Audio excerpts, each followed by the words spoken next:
All right, thank you for joining us today, everybody. Every morning brings more news from Ukraine, where Russian troops are moving to surround cities. There is support worldwide for the Ukrainian people and new sanctions every day against Russia. The pictures are devastating, and it's hard to even process what is happening so far away. That's why we've asked Dr. Vasubjit Banerjee to join us this morning. Dr. Banerjee is an assistant professor in the Department of Political Science and Public Administration at Mississippi State University. And Dr. Banerjee, thank you so much for being here. Thank you so much. So we wanted you to come to sort of help us sort out, and our viewers, what's happening. There's a lot of information that people see from news outlets, whether it's television, the internet, and sometimes, everything on the internet is not true, obviously, as we know. So let's just start with sort of an overview of what has happened. The news came down that Russia was beginning an invasion of Ukraine. So what has happened so far?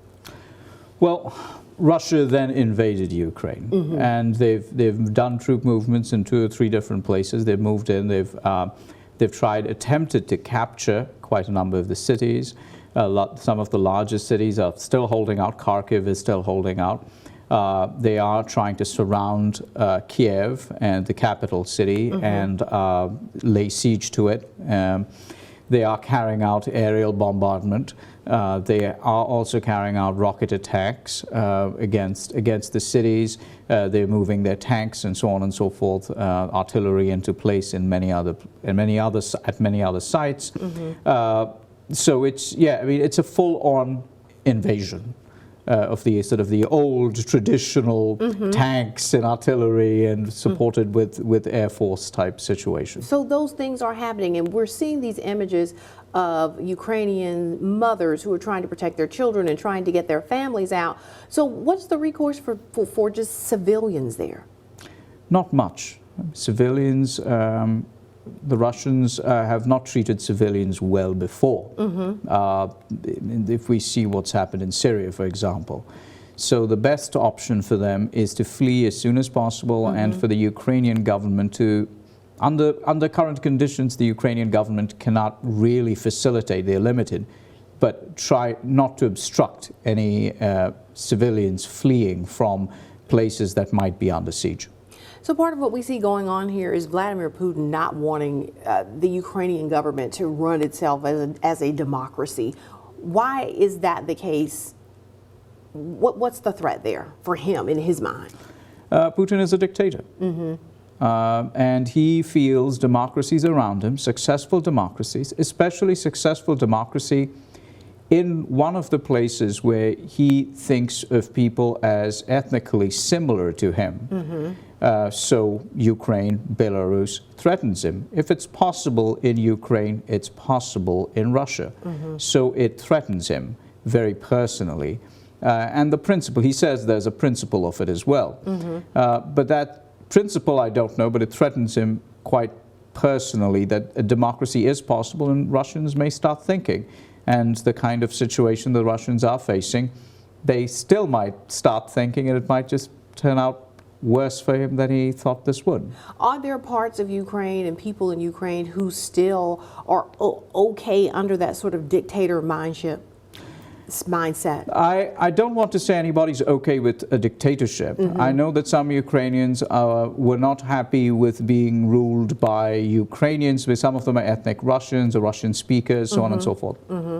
So there is a difference between that. Some of them were not happy with the current regime under President Zelensky. But none of them, I don't think anybody wanted a dictatorship. Some Ukrainians, of course, as you know, sided with Russia, and Russia did control these 2 puppet republics that they've set up. But I do not think that they want a dictatorship as well. President Zelensky has tried to remain in the public eye as someone who's very strong, and he's steadfast in what he's trying to do for the people of Ukraine. Is that working? I mean, is that his message getting out? I mean, it has been magnificent. There were problems initially with President Zelensky, and I do not know how much of it was his fault, as it was things that were imposed on him by international forces telling him, don't mobilize, don't ramp up. because that would increase tension and give Russia an excuse to invade you. So I can't even blame him properly for not doing certain things. But once the invasion started, he was in fact, allegedly, the reports are that he was asked, he was given a ticket out by the United States. They said they'd pick him up and fly him out, and he refused. And he has done a stellar job being there, and there are allegedly assassination teams in Kiev trying to kill him, Russian-backed assassination teams. They are so afraid of his leadership right now that they want to actually take him out. So he's done a fantastic job in terms of public relations, in terms of leading his people, so on and so forth. And I think that makes a really big difference, especially in terms of the mentality of the people there. Yes, I mean, we haven't seen leadership like this in Eastern Europe since Imre Nagy in Hungary in 1956. He's reminding people of, you know, folks like Dubček in Czechoslovakia in 1968.